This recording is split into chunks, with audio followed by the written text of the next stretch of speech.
Arestado ang 3 lalaki sa Quezon City matapos tangkang suhulan ang mga pulis kapalit ng pagpapakawala ng 2 trailer truck na may kargang tinatayang 143 milyong pisong halaga ng smuggled cigarettes. Ayon sa PNP Highway Patrol Group, unang naharang ang 2 truck noong Miyerkules dahil sa traffic violation.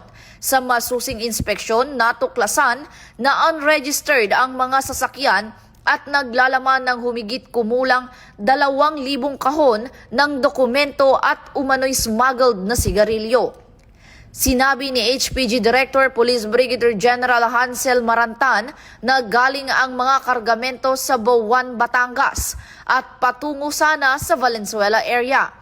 Pinatunayan ng PNP ang kanilang dedikasyon sa mahigpit na pagpapatupad ng batas, alinsunod sa adbukasiyang bagong PNP para sa bagong Pilipinas, serbisyong mabilis, tapat at nararamdaman.